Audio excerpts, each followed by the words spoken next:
यानी कि पहले दिन से लेके 2 साल 3 साल जो है ना वो आपके टफ है। 3 साल के बाद जो है ना वो आपका जितनी इन्वेस्टमेंट है उतना ही आउटपुट है।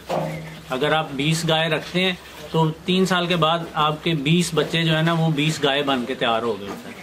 तो इसलिए इसमें जो मैंने सीखा है कि अगर आपने डेयरी फार्मिंग चलानी है तो आप 4 साल का प्लान रखें कि 4 साल के बाद आपको इसका आउटपुट आना। बस इसमें मैं अक्सर कहता हूँ कि हमारी कौम ऐसी है कि वो यूरिया वाला दूध पी लेती है, काउस का दूध पसंद नहीं करती। तो हमारी भी मजबूरी है कि हमने काउस के दूध में बफलो का दूध मिक्स किया है तो हमारा दूध बिक रहा है, नहीं तो नहीं बिकता। नहीं, वो कहते हैं ये गाय का दूध है, हमने नहीं लेना। मेरा तो ख्याल है कि आपको 60-40 की रेशो रखनी चाहिए। अगर आपके पास 100 का सेटअप है तो 60 आपके पास काउस होनी चाहिए, 40 भैंसें होनी चाहिए। फिर आपका जो है ना वो मामला ठीक रहेंगे, मिल्क के हवाले से भी और ब्रीड के हवाले से भी। ब्रीड के अलावा अगर इन कैश मंथली देखें तो तकरीबन 1.5 लाख रुपये प्योरली बच जाते हैं। और असल में इसमें जो असल बचत है वो आपकी है माशाल्लाह। अगर आप उसको फिर कैश में वो आप 4th ईयर में जब कैश में कन्वर्ट करेंगे तो वो तकरीबन उतनी होगी जितनी आपकी इन्वेस्टमेंट है। अस्सलाम वालेकुम। वालेकुम अस्सलाम। सर कैसे हैं? जी अल्लाह का फजल। सर सबसे पहले अपना तारुफ करवा दीजिएगा। मेरा नाम जी साहबजादा पीर अनवर मोहिउद्दीन। माशाल्लाह। सर आप कितनी अरसा से डेयरी फार्मिंग का कारोबार कर रहे हैं? मैं 2016 में इसको शुरू किया था 9 जानवरों से और अब तकरीबन ये 4 साल हो गए हैं। माशाल्लाह। तो सर अभी आपके पास टोटल कितने जानवर हैं? मेरे पास तकरीबन बड़े 40 और 40 ही छोटे, तकरीबन ये 80 हैं। माशाल्लाह। यानी 9 से 2016 में शुरू किया और अभी माशाल्लाह काफ़ी रौनक है, आप सक्सेसफुली इस काम को कर रहे हैं। जी इंशाल्लाह। तो सर ये जो आपका तजर्बा है ऑलमोस्ट 4 साल का, ये आपका तजर्बा कैसा रहा? आपने इस काम से क्या सीखा या क्या हासिल किया? काफ़ी कुछ सीखा है इसमें, लेकिन जो मेन चीज़ है कि इनिशियली कुछ लोग इसमें एंट्री करते हैं डेयरी फार्मिंग में और 1-2 साल में ही वो बिल्कुल जो है ना बस हो जाते हैं और कहते हैं जी ये काम ठीक नहीं है, कोई बचत नहीं है इसमें। मेरा जो अपना तजर्बा है इसमें तकरीबन 4 साल का एक सर्कल है, जो भी उसको पूरा कर जाएगा वो इसमें आगे मुनाफा ले सकेगा, यानी कि उसको इसमें प्रॉफिट होगा। और अगर वो नहीं करेगा तो वो फिर लॉस में जाएगा। उस सर्कल का मैं थोड़ा सा आपको डिटेल बता दूं कि जब आप एक जानवर लेते हैं स्पेशली काऊ, तो जो फर्स्ट बच्चा वो देती है ना जी, वो तकरीबन 1.5 से 2 साल में मतलब तैयार हो जाता है। यानी कि पहले दिन से लेके 2 साल 3 साल जो है ना वो आपके टफ है। 3 साल के बाद जो है ना वो आपका जितनी इन्वेस्टमेंट है उतना ही आउटपुट है। अगर आप 20 गाय रखते हैं तो 3 साल के बाद आपके 20 बच्चे जो है ना वो 20 गाय बन के तैयार हो गए होते हैं। तो इसलिए इसमें जो मैंने सीखा है कि अगर आपने डेयरी फार्मिंग चलानी है तो आप 4 साल का प्लान रखें कि 4 साल के बाद आपको इसका आउटपुट आना। तो मिल्क के हवाले से इसमें जो है कि मिल्क से आपके ऑपरेशनल कॉस्ट जो है ना वो मीट होती है, लेकिन असल जो आपने इसमें बचाना है वो ब्रीड है। अगर आप ब्रीड में अच्छा सीमन रखवाते हैं, अच्छी मतलब हिफर्स लेते हैं अच्छे बुल की, तो वो आपके लिए बड़ी अच्छी इन्वेस्टमेंट भी है और आपके लिए बड़ा अच्छा आउटपुट भी वो देंगी। माशाल्लाह। सर ये जो कोज की ब्रीड है आपके पास कौन कौन सी नस्ल है अभी? हमारे पास फ्रीजियन है, ऑस्ट्रेलियन है, जर्सी है और कुछ 2-4 गाय जो है ना वो क्रॉस में भी हैं हमारे पास। तो सर जो मुझे शौक है, जो मेरा मतलब बहुत ज़्यादा फोकस जो है वो जर्सी पे है। जर्सी एक अमेरिकन नस्ल है और इसका जो मिल्क है वो जस्ट लाइक बफलो है। इसमें येलोपन कम होता है और इसकी थिकनेस जो है वो भी ज़्यादा होती है। तो सर जब आपने आगाज़ किया था उस वक्त कौन सी ब्रीड थी और आप वक्त के साथ साथ इसमें चेंजिंग ला रहे हैं सीमन जो इम्पोर्टेड रिखवा कर? जी मेरे पास तब एक ऑस्ट्रेलियन थी, एक फ्रीजियन थी और एक जो है वो जर्सी थी। लेकिन जो तब मेरे पास जर्सी थी वो अभी भी है, लेकिन उसमें आउटपुट जर्सी का बहुत अच्छा था। वो तकरीबन 28 लीटर दूध देती थी 24 आवर्स में और उसका जो बॉडी स्ट्रक्चर है वो बड़ा स्ट्रॉन्ग है। मौसम के हवाले से बड़ी सख्त जान है, गर्मी में वो बेर कर सकती है और दूध भी बहुत अच्छा देती है और लॉन्ग टर्म दूध देती है। यानी कि जो जर्सी को है वो जो पाकिस्तान का माहौल है उसके साथ वो एडजस्ट हो जाती है। जो फ्रीजियन होती हैं वो सुना है कि गर्मियों में उनको गर्मी ज़्यादा लगती है। जी बहुत टफ टाइम देती हैं, उनके लिए स्प्रिंकल्स और हवा और ठंडा पानी वो सारा कुछ इंतज़ाम करना पड़ता है। तो सर इसके अलावा ये जो आप सीमन रखवाते हैं इन कोज को, वो कौन सा सीमन होता है? वो हम इम्पोर्टेड सीमन लेते हैं। मेरे कुछ दोस्त हैं वेटरनरी इंसेमिनेशन में, और उनसे भी मशवरा कर लेते हैं। वो हम काऊ के बॉडी स्ट्रक्चर के मुताबिक रखवाते हैं। जो हमारी पैलन हिफर्स होती हैं फर्स्ट टाइमर, उनको तो हम जर्सी ही इंसेमिनेट करवाते हैं, क्योंकि जर्सी का जो बच्चा होता है ना वो बॉडी वाइज बड़ा छोटा होता है, और जो फर्स्ट टाइमर हीफर होती है उसको डिलीवर होने में ज़्यादा प्रॉब्लम नहीं होती। तो इस तरह जो बड़ी गाय है, जिस तरह ये और ये वाली गाय है, इसको हम अच्छे और बड़े बुल का जो है ना सीमन रखवाते हैं, ताकि हैवी जो है ना वो हीफर ली जाए, बड़े स्ट्रक्चर वाली हीफर ली जाए। माशाल्लाह सर, बड़ी काम की बात बताई है ये भी आपने। तो सर ये तो हो गया ना आपके पास कोज है, उनकी ब्रीड है। इसके अलावा जो बफलोज हैं वो कौन सी ब्रीड है? मेरे पास नीली बार और नीली रावी दोनों ही हैं, लेकिन जो नीली बार है, जो आरफ वाला और आपके ये चीचा वतनी बूरे वाला, इस एरिया की जो भैंस है ना वो ज़्यादा अच्छी है। वो अच्छा दूध देती है हमारे इस एरिया में आके, तो मेरे पास वही है। वो भैंसें मेरे पास काउज के मुकाबले में कम है, क्योंकि भैंस को पालना और उसका जो आउटपुट रिजल्ट है ना वो काऊ के मुकाबले में कम है। यानी कि उसका दूध, अगर मेरा अपना ख्याल है कि 120, 30, 40 रुपये लीटर बेचें तो फिर जाके आपको कुछ उसमें बचता है। हालांकि काउज का दूध जो है ना ये सस्ता पड़ता है, क्योंकि ये पर 24 आवर इनकी एवरेज ज़्यादा है, उनकी कम है। लेकिन हम मिक्स करके बेचते हैं कि क्वालिटी भी बन जाए और क्वांटिटी भी स्टेबल रहे। माशाल्लाह। अच्छा सर, आपने जिक्र किया नीली बार, इसके अलावा रावी कोई लोग जो है ना वो कहते हैं कि अच्छी बफलोज हैं वो, तो इनकी कोई पहचान खूबी क्या होती है? आम आदमी को किस तरह पता चले कि ये जो भैंस है ये नीली की या रावी की है? ये ज़रा एक टफ काम है। नीली रावी है ना, इसमें अक्सर हम ये कह सकते हैं कि वो पांच कल्याण, जिसका ये जिस तरह ये भैंस है, मतलब ये हमारी जोटी है, फर्स्ट टाइमर है, इसका माथा सफ़ेद है, आंख नीली है, सींग जो है वो कुंडा है, तो ये नीली रावी है जी। ठीक है जी। जो नीली बार है ना वो ज़्यादातर भैंसें ब्लैक होती हैं, उसकी जो बहुत कम जो है ना उनके माथे में सफ़ेद बाल होंगे, लेकिन बहुत थोड़ी तादाद में। फिर उनका मुंह पतला होगा और पुट्ठा जो है ना वो चौड़ा होगा, और उसमें यह है कि वो फर्स्ट टाइमर भी एक बड़ी भैंस लगती है। छोटी होने के बावजूद अगर वो छोटे कद की या छोटी भैंस भी है, लेकिन दूध वो बड़ी भैंस इतना देगी। वो अभी हमारी भैंसें पूल में हैं, मैं आपको नहीं तो दिखाता कि वो वाज़िया फ़र्क नज़र आता है उनके स्ट्रक्चर में। नीली बार के और नीली रावी का जो है ना स्ट्रक्चर अलग-अलग से, उनकी बनावट और उनका कलर जो है ना वो डिफरेंट है। आपने जिक्र किया कि जो कोज हैं उनमें प्रॉफिट ज़्यादा है, उनके जो बच्चे हैं वो भी जल्द जवान हो जाते हैं, इसके अलावा मिल्क भी ज़्यादा देती हैं। लेकिन फिर क्या वजह होती है कि लोगों को भैंसें भी रखनी पड़ती हैं? आपने भी 7 भैंसें रखी हैं। बस इसमें मैं अक्सर कहता हूँ कि हमारी कौम ऐसी है कि वो यूरिया वाला दूध पी लेती है, काउज का दूध पसंद नहीं करती। तो हमारी भी मजबूरी है कि हमने काउज के दूध में बफलो का दूध मिक्स किया है, तो हमारा दूध बिक रहा है, नहीं तो नहीं बिकता। नहीं, वो कहते हैं ये गाय का दूध है, हमने नहीं लेना। हालांकि हमारी गाय के जो दूध है इसमें हम बाईपास फैट यूज़ करवाते हैं गाय को। जो टेक्निकल लोग हैं वो समझते हैं, इसमें फ़ैट बड़ी अच्छी है, थिकनेस बड़ी अच्छी है गाय की। मैं अपने घर में वो दूध यूज़ करता हूँ, मुझे नहीं कभी प्रॉब्लम हुई। लेकिन जो गाहक है वो कहता है जी ये पीला दूध है, ये हमने नहीं लेना। तो काउज का दूध जो है एवरेजन ज़्यादा होता है, उसमें फ़ायदा भी ज़्यादा है। और जो उसका बच्चा है हमारे पास अभी, अगर आप थोड़ा सा आगे आए तो मैं आपको दिखाऊं जी कि हमारे पास एक काऊ है, वो जो खड़ी है जी, और ये उसकी बेटी है। ये बेटी है, ये बेटी है। कौन सी है? वो वाली जी, वो ये जो काऊ खड़ी है इसके मुंह के सामने जो अगली साइड जी, ठीक है। वो भी जर्सी है और ये भी जर्सी है। ठीक है, माशाल्लाह। वो काऊ, ये उसकी बेटी पिछले सूए की है। अच्छा, कितनी एज है इसकी? इसकी एज अभी 23 मंथ्स है, और ये भी डिलीवर हो चुकी है। इसकी भी बेटी है, माशाल्लाह माशाल्लाह। वो खड़ी है, ठीक है। वो छोटे जो नजर आ रहे हैं उधर ही है इसकी। तो यही इनका प्रॉफिट है। हमारी कोशिश है कि जब ये दोबारा प्रेग्नेंट हो जी और ये डिलीवर हो तो वो भी प्रेग्नेंट हो गई है। ठीक है, मतलब इसमें जो है हमें जो बचत है फार्मर को वो यही है कि जो काऊ का बच्चा है अगर वो फीमेल है तो वो नेक्स्ट सुबह तक उसके साथ मिल जाता है। माशाल्लाह सर, ये तो अभी इसकी 23 मंथ एज है जी, 23। और इसकी डिलीवरी भी हो गई है? डिलीवरी भी है। जबरदस्त। तो ये तो तकरीबन फिर 1 साल के अराउंड ये प्रेग्नेंट हो गई? 10 माह की थी जब ये प्रेग्नेंट हो गई थी। जबरदस्त। तो ये तकरीबन 19 माह कुछ दिन की थी जब ये डिलीवर हो गई है, और इसकी जो बेटी है वो भी जर्सी है।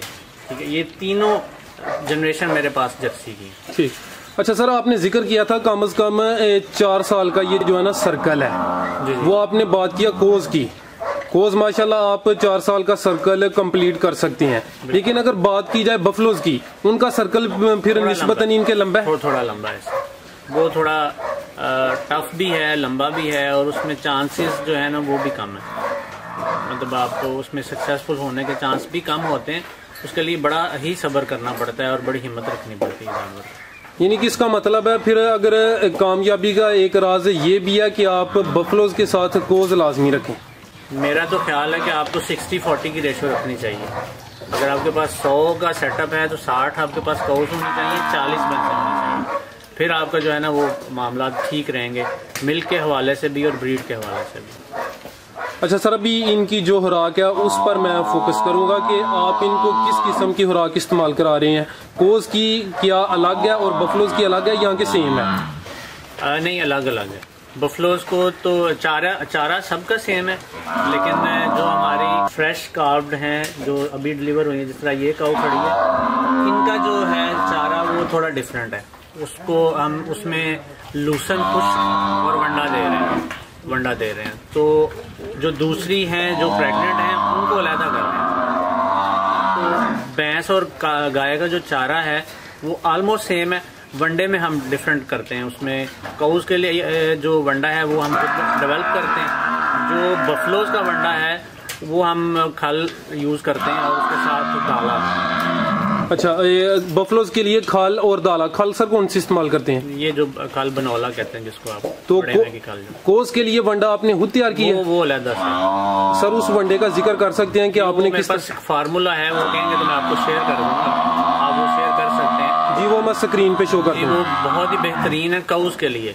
और उसमें सोयाबीन है हमारे पास, कैनोला उसमें डलता है, सोयाबीन है उसमें, ये दाला है गंदम का, चोकर है, मिनरल मिक्सचर है, और उसके अलावा और छोटी छोटी चीज़ें, मक्की का दलिया है, तारा मीरा। अभी मौसम चूँकि गर्म शुरू हो रहा है तो उसमें तारा मीरा हम मिक्स कर देते हैं, नमक, और इस तरह 2-3 चीज़ें और हैं। वो मैं रेशो आपको जो है ना वो फार्मूले की वो मैं शेयर कर दूंगा, आप स्क्रीन पर दिखा दीजिए। इसके अलावा आपने जिक्र किया था फैट कौन सा इस्तेमाल करते हैं और उसका क्या फायदा? मुझे भी इसका इल्म नहीं। जी, एनर्जाइजर के नाम से है, लाहौर से ही मैं मंगवाता हूँ, गोंदल ब्रदर से। तो वो एक पैक है, उसको जो गाय का साइज और उसका जो है टाइम, यानी कि अगर वो ताज़ा सुई है तो उसके लिए कुछ खुराक ज़्यादा होती है, अगर वो थोड़ा पीछे चली गई है तो फिर उसकी खुराक थोड़ी थोड़ी कम कर देते हैं उसके हवाले से। वो बाईपास फैट है, वो भी मैं आपको स्क्रीनशॉट दे दूंगा, उसको देख लेंगे। वो हम यूज़ करवाते हैं, उससे ये है कि जानवर की एनर्जी पूरी होती रहती है। जब वो ज़्यादा दूध देता है तो उसको उस तरह की एनर्जी भी, यानी कि उसकी इनपुट भी उतनी ज़्यादा करनी चाहिए।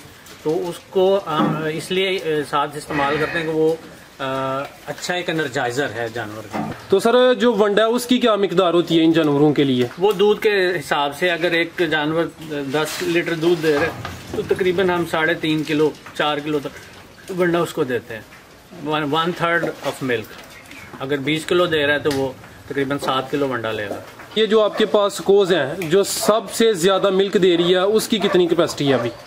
हमारे पास जो इस टाइम मिल्क देने सबसे ज़्यादा मिल्क दे रही है वो 35 लीटर है, ये वाली काऊ। ये सामने सफ़ेद और ब्लैक? जी, ये तीसरा सुबह इसका। अच्छा। और उसके बाद जो आगे ब्लैक खड़ी है वो है 22 लीटर पे। अच्छा। ये अभी फ्रेश डिलीवर हुई है। ये जो सामने खड़ी है, जो सामने खड़ी है जर्सी क्रॉस में। अच्छा। ये तकरीबन इस टाइम 24 लीटर पे माशाल्लाह, लेकिन ये दिन ब दिन बढ़ रही है। एक्सपेक्टेड है ये 32 लीटर तक जाएगी माशाल्लाह, इंशाल्लाह। यानी कि माशाल्लाह जो आपकी कोज हैं उनकी जो मिल्किंग कैपेसिटी है वो काफ़ी बेहतर है अल्हम्दुलिल्लाह। ऑलमोस्ट सारी काउज जो है ना वो 20+ वाली है। और अगर इन जो बड़ी काउज हैं जिस तरह ये वाली और वो वाली, अगर इनको पूरा खुराक और इनका पूरा ध्यान रखे तो ये तकरीबन 40 लीटर पर 24 आवर कर सकते हैं माशाल्लाह। अच्छा सर, अभी गर्मी का आगाज़ हो चुका है, गर्मी में जो मिल्क है वो कम हो जाता है। जी। तो उसके लिए कोई फार्मूला या क्या इनको खिलाया जाए कि जो मिल्क है वो कम ना हो, मिल्क ज़्यादा ही दें? उसमें सबसे ज़्यादा इनका जो आपने ख्याल रखना है वो पानी का है कि इनको पानी जो है ना वाफर दिया जाए। जब मतलब इन पर पाबंदी ना हो ये पानी जितना चाहें पिए। तो उससे, और दूसरा जो हवा और स्प्रिंकल्स पानी का फुहार है वो डाल लें, तो उससे ये काफ़ी हद तक, गर्मी में प्रॉब्लम होती है, मक्खी और मच्छर बहुत तंग करता है और हीट, तो ये तीनों चीज़ों का आप सलूशन कर लें। और इनका जो चारा है उसमें आप पानी वाला एलिमेंट जो है ना उसका ध्यान रखें, तो ये फिर दूध कम नहीं करेंगे। भी इनकी बीमारियों के बारे में पूछूंगा कि जानवरों को ज़्यादातर कौन कौन सी बीमारी आती है और आप उनके क्या इंतजाम करते हैं। मैंने देखा है कि आपने मेडिसिन भी खुद रखी हैं, इसके अलावा कोई देसी इलाज भी है तो वो भी बता दें। इसमें जो है जी बीमारियों में तो इनका जो मुख्तलिफ़ किस्म की हैं, लेकिन बहुत ज़्यादा जिनका आपको डर रहता है और जो ज़्यादा आपको नुकसान देती हैं वो फुट एंड माउथ, जिसको हम मूखर कहते हैं जी, मूखर आती है, उसकी आप वैक्सीनेशन करें और टाइम पे करें। उसका सर टाइम कौन सा है? उसका टाइम आपका जो मार्च, फरवरी एंड मार्च और अक्टूबर, यही 2 टाइम होते हैं उसमें। और उसमें मैं जो है वो F2X है, यूके की है, महंगी, लेकिन उसका असर बहुत है। हमने पिछले साल जिन जानवरों को F2X से वैक्सीनेट किया था उनको मूखर का प्रॉब्लम नहीं था हुआ, और जिनको यहाँ से लोकल वैक्सीनेशन लगाई थी वो सारी की सारी मूखर की नज़र हो गई। तो फिर वो बहुत ज़्यादा लॉस होता है उससे, ये कि जानवर की ज़ुबान कट जाती है, उसके पाँव गल जाते हैं, बहुत बेदर्दी वाला सीन होता है। तो मेरा मशवरा है कि जो फुट एंड माउथ डिजीज़ है इसकी वैक्सीनेशन पे तो कोई कंप्रोमाइज़ नहीं करना चाहिए। उसके बाद इनके पाँव साफ़ होने चाहिए। मेटाटस जिसको हम साड़ू कहते हैं, उसका बड़ा प्रॉब्लम होता है स्पेशली गाय में। तो उसके लिए 3 एलिमेंट हैं। सफाई, कि जहाँ जानवर बैठता है वो साफ़ सुथरी जगह होनी चाहिए। जब चवाई हो तो उसका जो चवाई मतलब थान अच्छी तरह साफ़ किए जाए, और चवाई के बाद जो है ना उसको डिप किया जाए। वो हमने रखी हुई एक बॉटल आपको दिखाते हैं, उसमें हम डिप करते हैं, तो उससे ये है कि मेटाटस आपका जो है ना साड़ू बहुत हद तक कवर हो जाता है। अच्छा, यानी मेन जो बीमारियां ये हैं जी। इसके अलावा बुखार वगैरह इनको होता है। अब चूँकि अब गर्मी शुरू होने वाली है, तो जब शदीद गर्मी होगी, जब टेम्परेचर 40+ हो जाता है, सम टाइम फिर जो है ना जो कुछ काउस हैं वो टेम्परेचर मतलब उनको बुखार फील होता है, तो वो हम चलते फिरते चेक कर लेते हैं कि इसमें टेम्परेचर किसको है। फिर उसके मुताबिक फर्स्ट एड में हमने रखी हुई है पेनीवेट 5 ग्राम है, और इसके अलावा छोटी छोटी मेडिसिन है, पेन किलर हैं, वो सारे फिर हम उस हिसाब से जो जानवर की सिचुएशन है उस हिसाब से लगा लेते हैं। तो सर ये आपको किस तरह आइडिया हो जाता है कि इनको टेम्परेचर है बाहर हो गया? हमारे पास वो थर्मामीटर है जिससे चेक कर लेते हैं। अच्छा। पहले जानवर सुस्त होता है, इनटेक लेना मतलब चारा लेना बंद कर देता है या बहुत स्लो चारा लेता है, उससे फिर हमें आइडिया हो जाता है कि इसको कोई गड़बड़ है। सबसे पहले फिर इसका टेम्परेचर चेक करते हैं, और अगर टेम्परेचर नहीं है फिर भी वो स्लो है तो फिर चेक करते हैं कि बॉडी पार्ट्स में कोई ऐसा इशू तो नहीं, इसको कोई चोट तो नहीं लग गई। अगर फिर भी नहीं तो फिर उसका हम ब्लड टेस्ट करवाते हैं कि इसके अंदर तो नहीं कोई ऐसा इशू। हमारी 2-3 काउस थी जो बिल्कुल स्लो हो गई थी, उनको टेम्परेचर भी नहीं था, तो जब हमने ब्लड टेस्ट करवाया तो फिर डॉक्टर साहब ने हमें बताया कि इनको सूदक का बुखार जो होता है ना जी वो है, तो आप इनको OTC लगाएं, ऑक्सी टेट्रासाइक्लिन। वो हमने 3 डोज लगाई, वो माशाल्लाह सेट हो गई। माशाल्लाह, यानी कि आप इनकी पूरी केयर करते हैं? करनी पड़ती है। तो सारे ये जो आपने जिक्र किया ये तो आप तकरीबन डॉक्टरी इलाज ही बता रहे हैं, तो आप ज़्यादातर फोकस डॉक्टरी इलाज पर करते हैं या कि कोई देसी इलाज भी इनका करते हैं?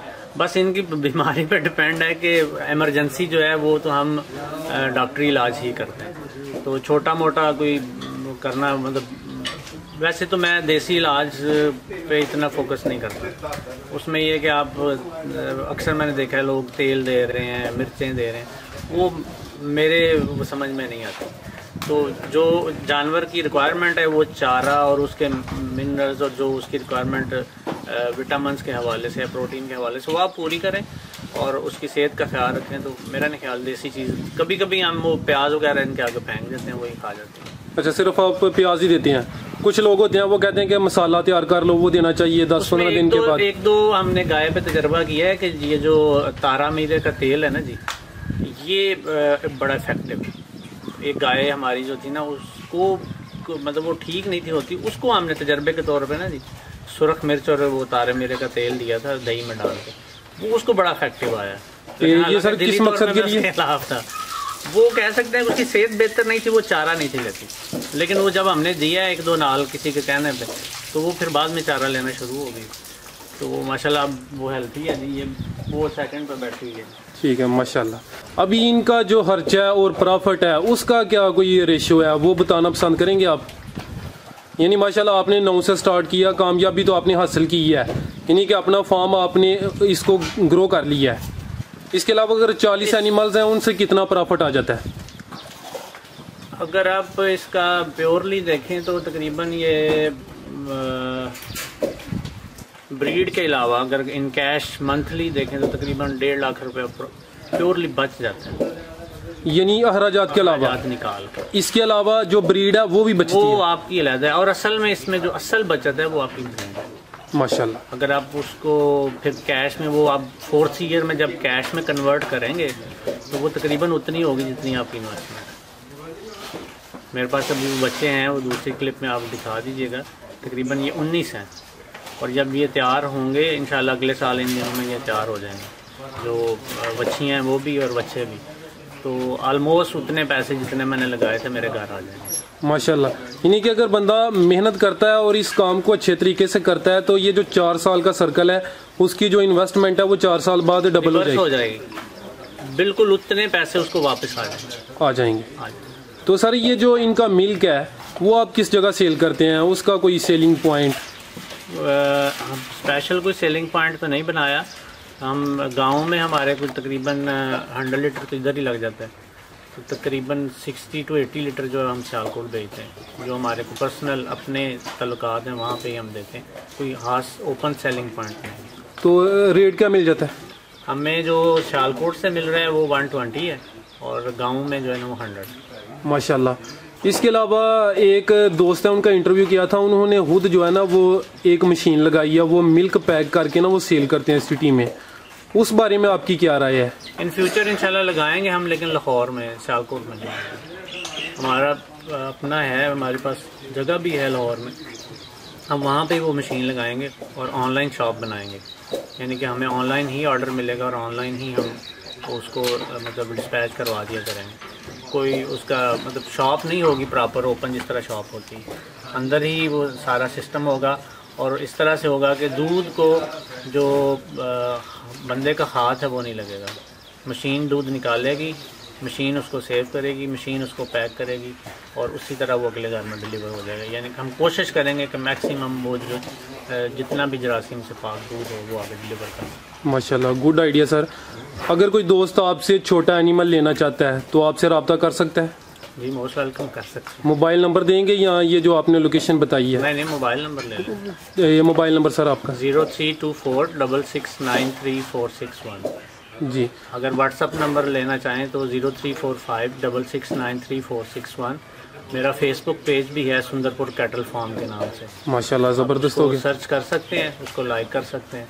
उस पर हम अपडेट्स भी देते हैं अगर हमने कोई जानवर सेल करना हो या जो भी हमारे पास नस्ल में एडिशन डिलीशन हो, वो सारा कुछ हम उसमें बताते हैं। जी सर, बेहतर हो गया माशाल्लाह, काफ़ी कीमती बातें की हैं।